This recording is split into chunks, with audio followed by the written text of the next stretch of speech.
Hello, Laziali all over the world. Welcome to another episode of Lazio Lounge. I don't know what is worse, Lazio losing or doing a podcast after Lazio lost against with Alistair McKenzie. Hello, Alistair. Before thanking you for joining me, well, it's not a real thank you. You could have easily missed this, and I would have feel better. But okay, apart from that, thanks to our Patreon. Again, I remember if you love this podcast and want to support us, patreon.com/. Lazio Lounge membership starts at $2 a month. Alistair, we said that the last four games, Torino, Inter, Sassuolo, and Milan, could have been decisive for the Champions League race for Lazio. We said if we win the two at home and draw the two away, it would have been done. Instead, four games, 3 points for Lazio. Uh, why? What's going on? Do we have to be worried? Yeah, we definitely have to be worried. I mean, the the league table doesn't lie. Look, clearly there's a big week coming up for many of the teams who we're up against in this top four race, and the Milan teams playing each other in the Champions League, Roma and Juve in the Europa League. If you want to find a bright spark of optimism from the weekend's action, I guess it's that you could maybe say that Atalanta and Roma are cut adrift a bit now. And if we're going to be involved in this battle for three places, you'd rather have four teams involved in that than six teams.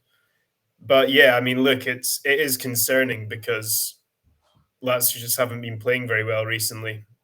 You reel off those fixtures, it has been a tough run of games, and the four that we've got now to end the season aren't as tough. But I still think that it will take a bit of picking this team up because, yeah, the level hasn't been particularly impressive recently. It's bizarre because against Sassuolo, we played the first 30 minutes really good football, right? We impressed, I would say, in the first 30 minutes. First 30 minutes of Milan Lazio was a completely disaster. Um, we conceded two soft goals. The first one, Casale pass was terrible. The second one, yeah, Theo, it's fast, whatever you want. But if you foul him at the midfield, nothing happens, right? Maybe you get a yellow card, but they don't score. How do you explain that you start so strong against Sassuolo and so soft against AC Milan just 3 days afterwards? Yeah, I don't know. I mean, it's a weird one because I don't think any of us are really going to argue that Lazio deserved anything other than a defeat from that game. But at the same time, you look at it and both goals were so avoidable. I mean, it is a frustrating way to lose the match Yeah. because the first one is completely self-inflicted. You know, it's basically falling on your own sword. I said at the time, it's exactly the kind of goal we've been worried about conceding for a while now.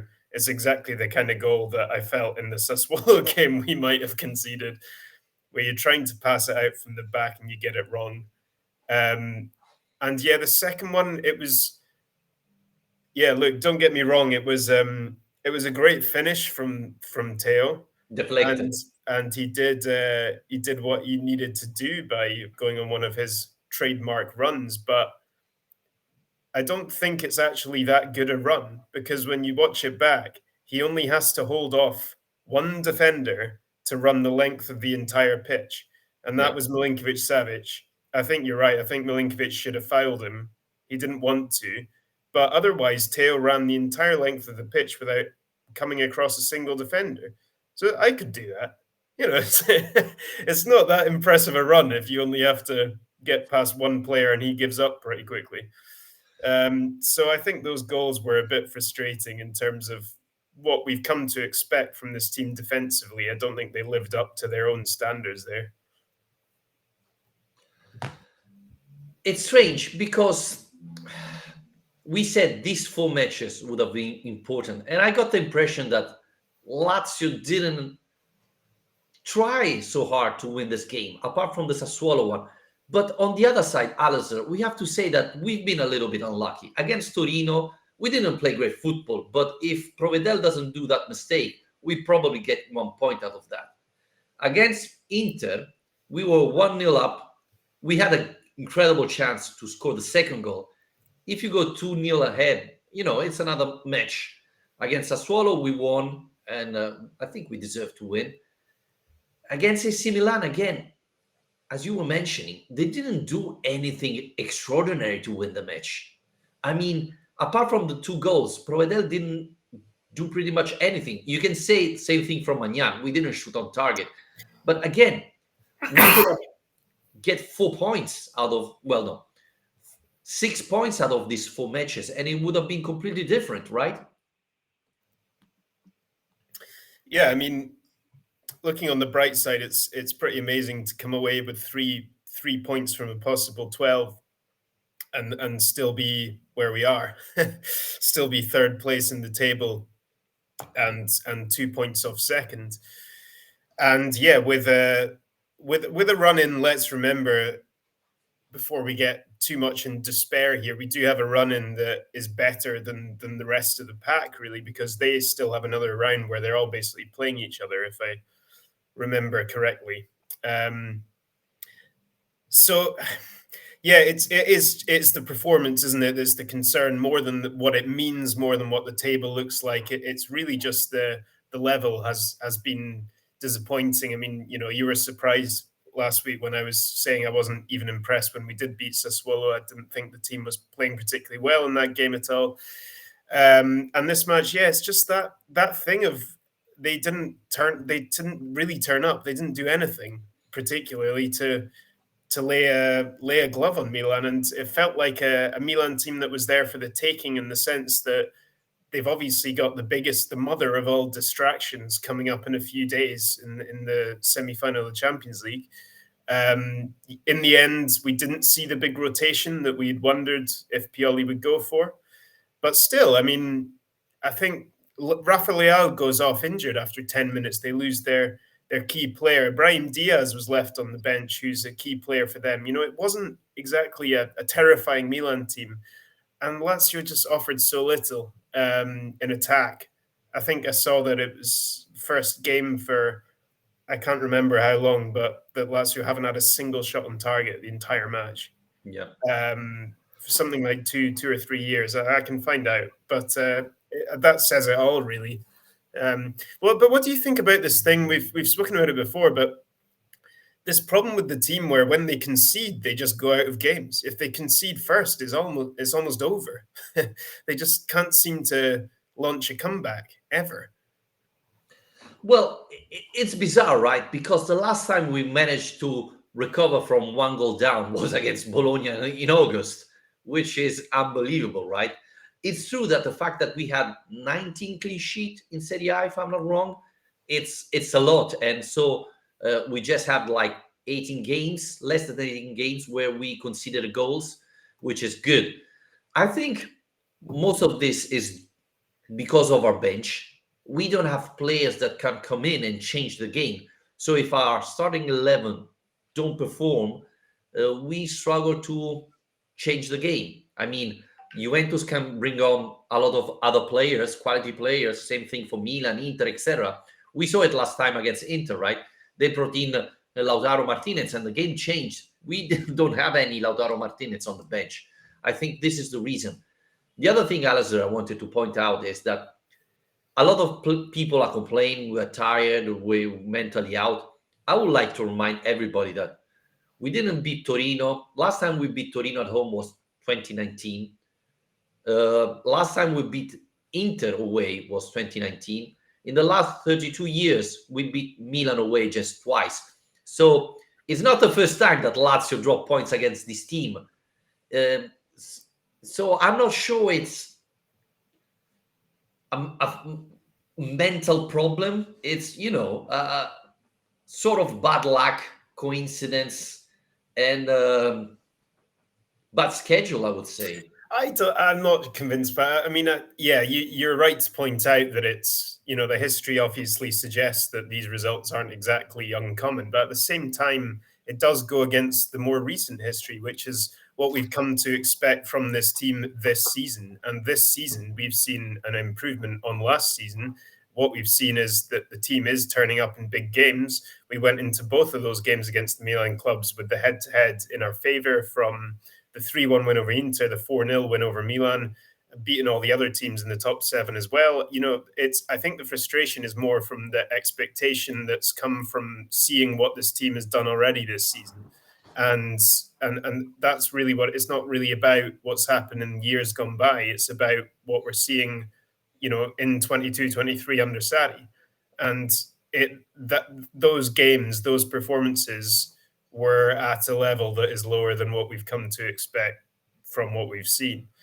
And I guess we should bring up the head to head, because that's one thing we escaped from San Siro with. Yeah.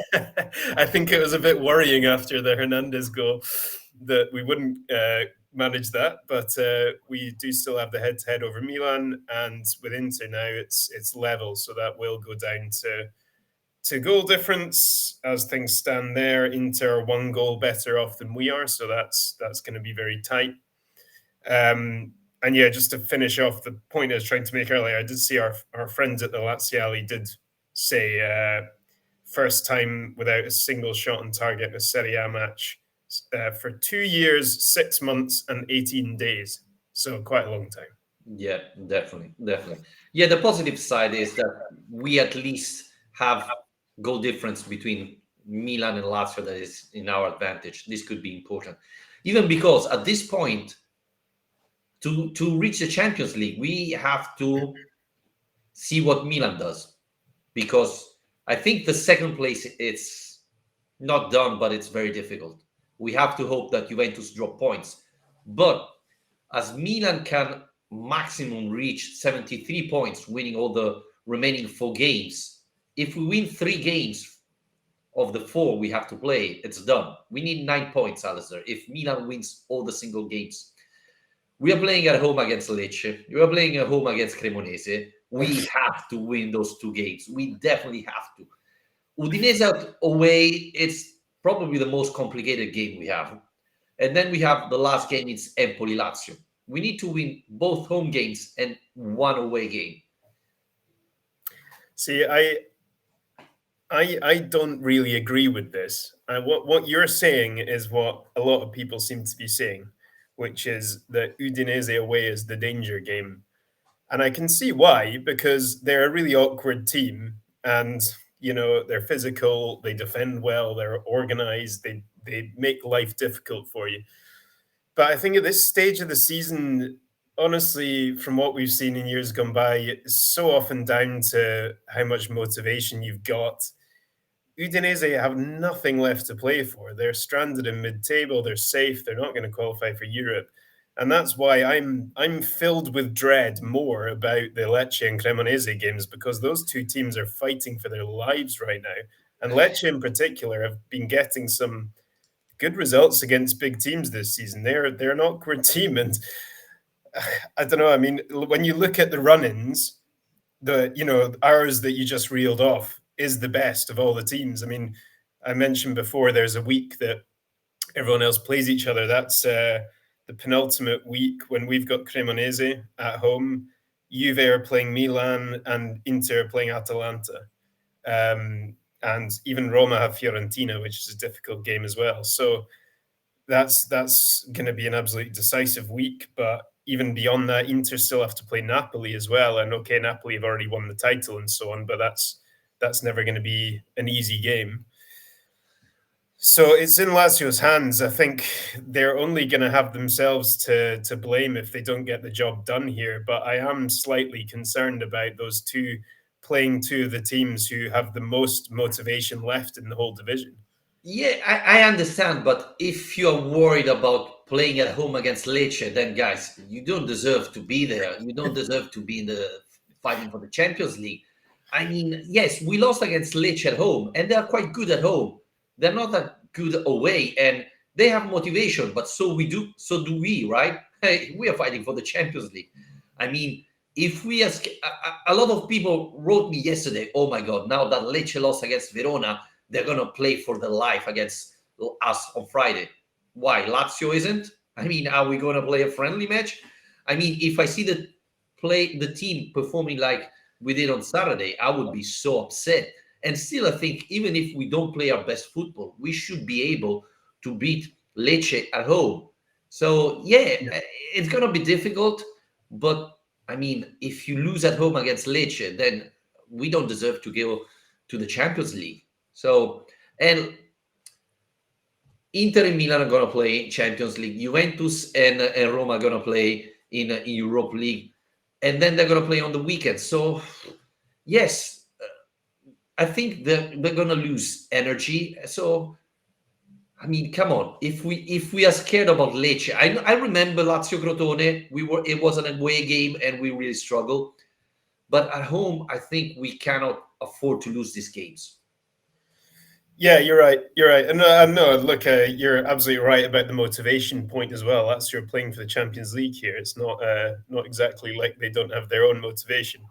I meant more in comparison to Udinese, who I think that Lecce and Cremonese could be just as tricky, if not trickier, to beat than Udinese will be. But yeah, I mean, look, it's a good running. It is. It really is a good running, and they need to dust themselves down and work out a way back here. Maybe it's a case of we've seen all season long that Lazio have struggled with playing 2 or 3 games a week. Last week was like the only midweek round we've had to deal with, and didn't deal with it well. Uh, I think we expected it to be a bit better, given that we've had more rest around that week, but obviously not. So hopefully now at least we're back to having one game per week, and yeah, with enough preparation, these are teams you should beat. They do have motivation, those teams scrapping at the bottom, but the reason they're motivated is that they've been crap enough all season to be in the relegation zone or around it. So Yeah, funny yeah, enough, we are playing on Friday, which doesn't make sense at all, right? So this is strange. what do you think of Friday night games? Are you a fan or not? Well, I mean, it would be better to play Saturday night. I'm happy that we are not playing during the daytime because here in Rome it's quite hot now. I played Saturday at 2 o'clock, and my God, it's hot. So obviously, playing at night is much better. But we are in a difficult situation in the sense that Zaccagni is not well. We don't know if Cataldi will be able to recover. Vecino should be out. We have a couple of injury situations that with 1 day or 2 day more would have been we would have more chance to recover some players. So that's why I was hoping to play Saturday on Sunday. um, Even because I don't know, Alistair, what did you make about Marcos Antonio performance? Well, I think it was a real shame what happened with the first goal, because look, it's not entirely his fault. I do think he is to blame for the goal, but should Kazali be giving him the pass in the first place? Probably not. But then again, he shouldn't be asking for it, and he shouldn't be losing it. So it's the timing of it. It's really frustrating. We've just a few days ago been singing his praises and Yeah. saying it's so great to see him finally making a good impact. And this was a huge opportunity for him. It's one of the biggest games of the season away to Milan, the chance to get the keys to the midfield and really make his impact. And I think if that's a game that he goes and runs and plays brilliantly, then it's going to be hard for Cataldi to come back into the team. I think we were at that stage. And instead, it's an error that's ultimately cost the game, and or at least contributed to it. So yeah, I don't know. I mean, beyond that, um, yeah, I don't know. I just it's going to be the one thing the performance is remembered for, isn't it? Is the mistake, sadly. Even though I blame Casale more than Marcos Antonio, to be honest with you, I think Casale should have never made that pass, and it was a soft pass, too slow. They give all time to Milan to recover the ball, and I'm not going to mention the referee, but it was to be. We found out that it was a mistake from the ref. It should have been disallowed, which is incredible. But I guess nobody noticed. So For what? For a foul? because I think Giroud was with 1 foot already on our penalty box, so it should be disallowed. which nobody noticed, to be honest. But again, Well, when they took the goal kick, you mean? yep. All right. So it should have been disallowed, but nobody noticed that. We mentioned Marcos Antonio. What do you think about Milinkovic Savic performance? Yesterday, he posted on Instagram saying, "I've always played for this team. I always gave everything to this team. Now we have four finals. You know, I'm gonna give my best." Do you think he always gave his best, especially this year? Yeah, well, also a question from Philip Pizzano we had on that was saying it was a pathetic game, specifically SMS. He's been pathetic for a while. He shouldn't be playing if that's the output he's providing.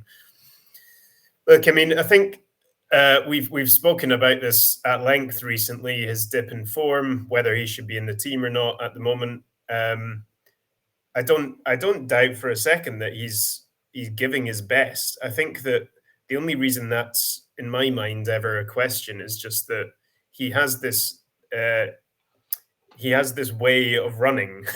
This is my theory. It's like the way he moves around the pitch is quite kind of slow. Well, it looks slow. It looks slightly lazy, even if it's not. It's just his running style, and I feel like people get annoyed by that, where it seems like he's not kind of giving everything when he could be, and I just disagree with that. But it's more a question of form rather than what he's giving. I just think for whatever reason, he was at the World Cup. He was one of only two of our players at the World Cup. And I think between him and Vecino, those are probably the two players in the squad who we've seen the biggest difference in terms of first half of the season versus second half of the season. Yeah, but they weren't the only playing at the players at the World Cup. Why only those two have been affected for month and month? I don't know. I mean, I can't answer that, but it is something we can look at. I mean, there is no obvious answer to this question with Milinkovic Savic. It's the people will then go, oh, it's because of all the transfer rumors. There's actually not been that many transfer rumors No. usually. Usually by this stage of the season, we've got a million. We've got PSG, Real, United, Inter, Juve. They're all about to sign him by this stage of the season. Yeah. This year, we've not actually. It's not been a theme, the speculation around his future. So I don't think he is unsettled because he's used to being unsettled anyway, or no, not being unsettled. He's used to having transfer speculation because that's a permanent feature in his life since he moved to Lazio. But this year there hasn't actually been much of that. And So and I don't know. again, Bajic scored against Sassuolo, and the only real chance we created against Milan was from Basic. So again, my Which he question is, missed. he missed, but at least he tried. Again, is this Basic worse than this Milinkovic Savic? I think Milinkovic Savic would have scored that chance. Okay. Do you think he's playing against Lecce? So Yeah, I don't know. Sorry, let's not go down that rabbit hole again. Yeah, I think there's a chance he rotates him out of the team again for Lecce. Maybe it's a home game. He's just done that against Sassuolo, obviously. Uh, yeah, I think it's like what you were saying before, when with the question of why we don't get ourselves back into games very easily. It's just the squad depth. That's the real issue. And it has always been really where with that midfield in particular, the level of Alberto and Milinkovic Savic is just so much higher than the yeah, guys around them that even if he has a dip in form like this, is still a question. Would you rather have an out of form Milinkovic on the pitch in the hope that he turns things around than a Basic or a Vecino or someone who their top level is still not that high? So I'm not sure. you know what concerned me more rather than the fixture is the condition of Ciro Immobile, who again played poorly against AC Milan, and Zaccagni. Zaccagni, there were rumors he wouldn't play against Milan. He had a little bit. Well, he didn't train on Friday. Both training, he missed both of them. So there were rumors that he wouldn't start against Milan. And we saw him. He wasn't 100% fit. I think Lazio need Zaccagni and, if possible, Ciro Immobile back. Because as we were mentioning at the beginning, when if we go down a goal, it's very hard for Lazio to recover. So we need Ciro, a top striker, and Mattia Zaccagni, who is at the moment our best striker, to come back and start playing like they did a couple of months ago, because we're missing them. It's not a coincidence, Salazar, I think, that we didn't have a shot on target against AC Milan with Zaccagni injured and with Ciro Immobile playing like that, right? Yeah, absolutely. And I think Milinkovic Savic has been the target of so much of the criticism in these recent games, but it's not just him, is it? It's the forward line hasn't been producing. They haven't been creating enough chances, scoring enough goals.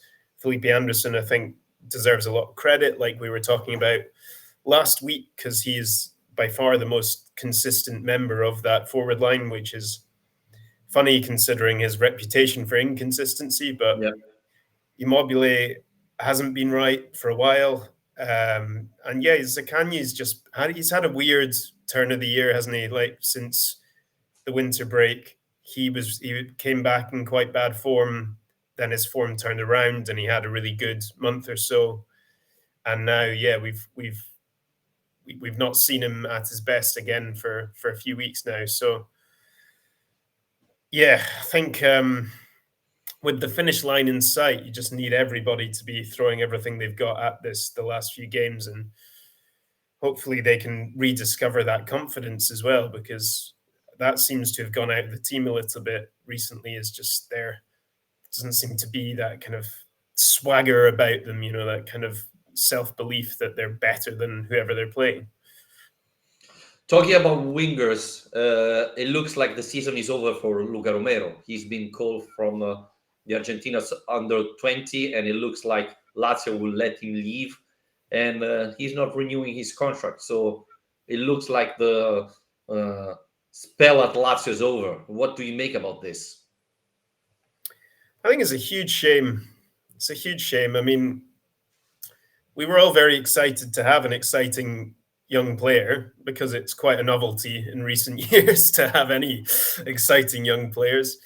Then, unlike guys who have come before him, like, Pedro Neto or Raul Moro, for example, Romero was actually the first half of the season getting chances in the team, starting to impress, starting to look like he was making an impact. He scored that goal to win the game against Monza, was it? Yes. If I remember correctly. Yep.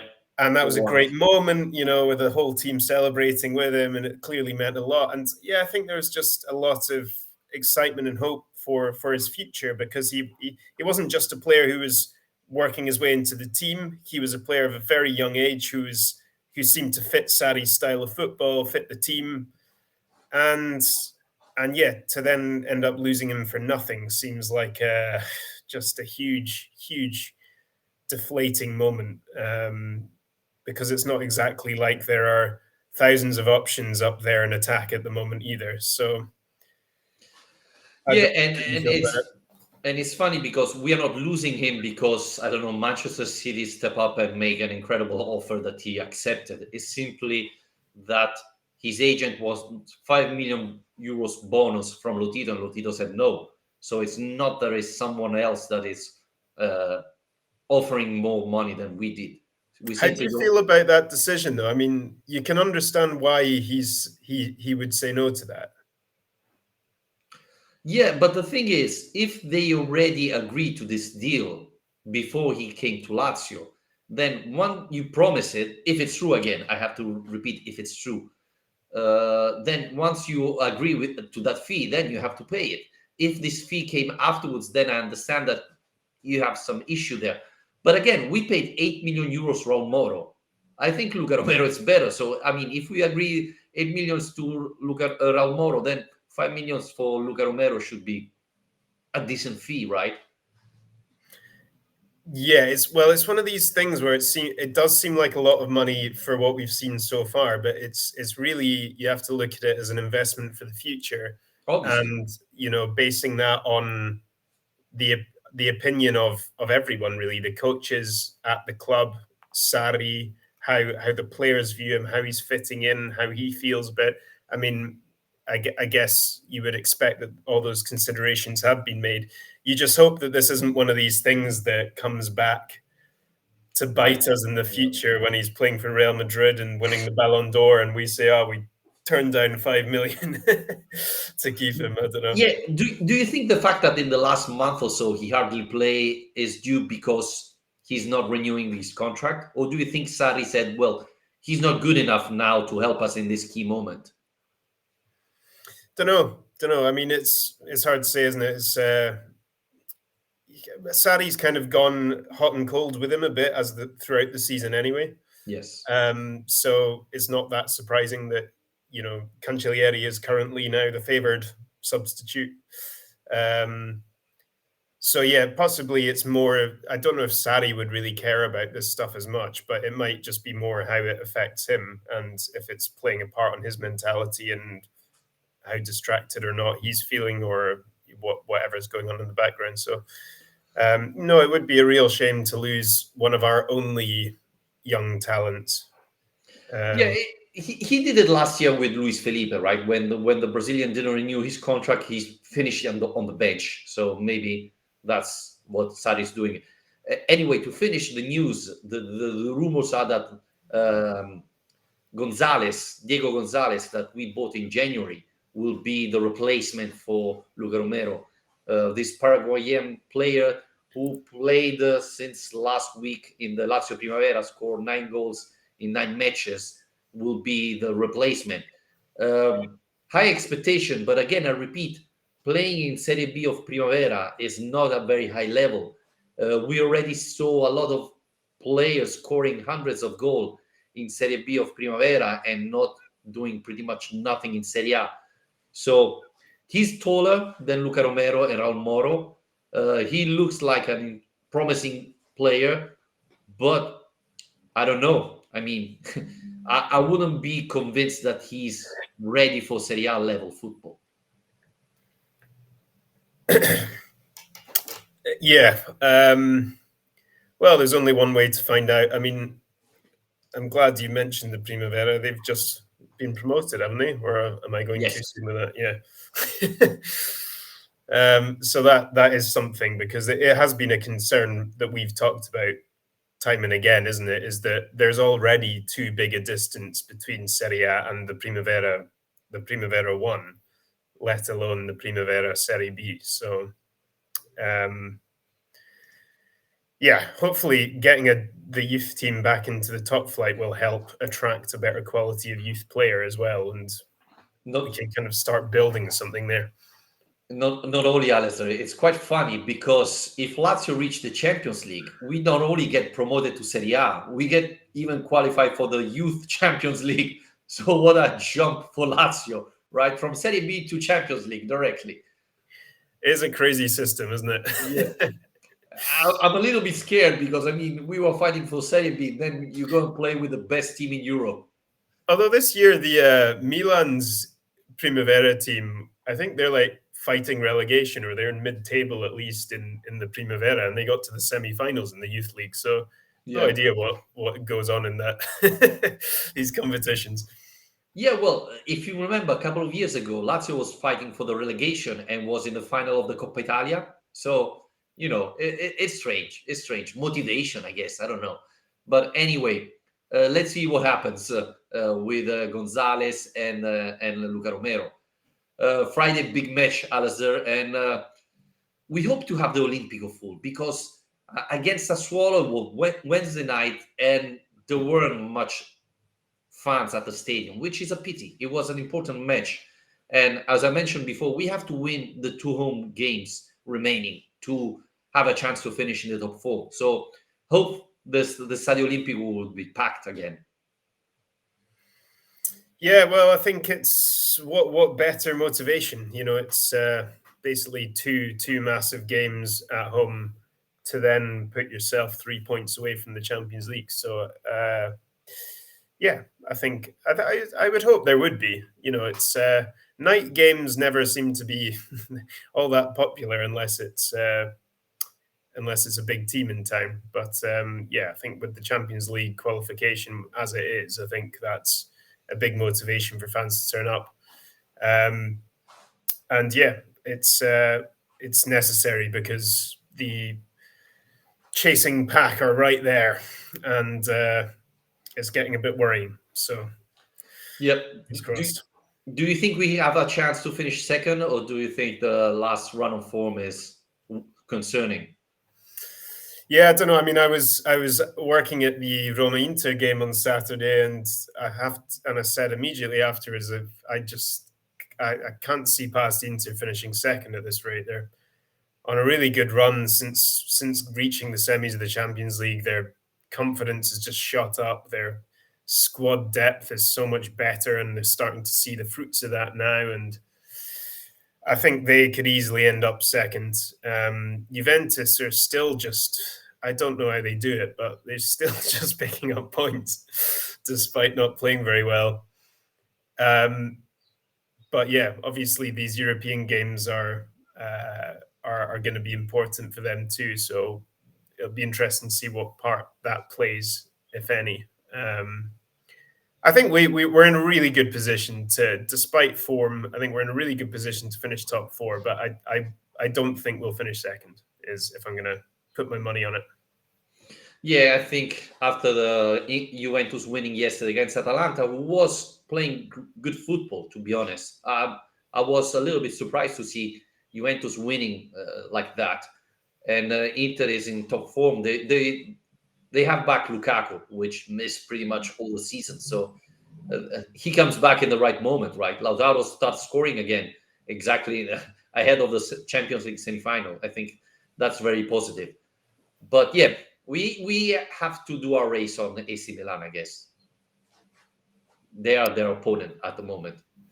Not sure Roma is completely out, but it's difficult, right? We need 6 points to finish ahead of Roma, and they need to win all the games, and they still have a couple of tough matches going on. So it's going to be, and we have to forget there's still the Coppa Italia final. So that's maybe going to have an effect on Inter again. But yeah, let's keep our positive. Let's stay positive. We still have Lazio Lecce. I want a reaction from the team. Lecce is still fighting for relegation, even though I mean, seeing the table, they're not so in bad shape. They have still 4 points ahead of the Spezia that is third. So they have an advantage. And let's not forget that Spezia have lost 4 of the last 5 games. I mean, they are not in great shape at the moment. So definitely a very important game, Alistair.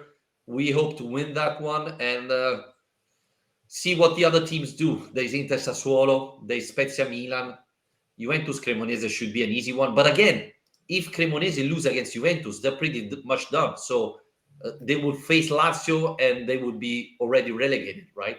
So this could be an advantage for us. So Forza Juve is what you're saying, is it? You said it. I'm not. Yeah. Nobody clip that. No, no.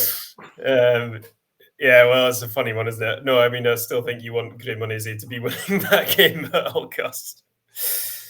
Yeah, no, great into the season. Great into the season from a neutral standpoint, but it is very nerve-wracking. So, yeah.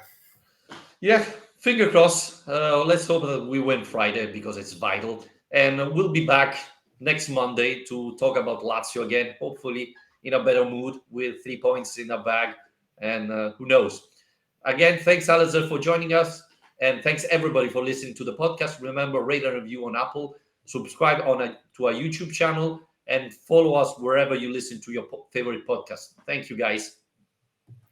Cheers.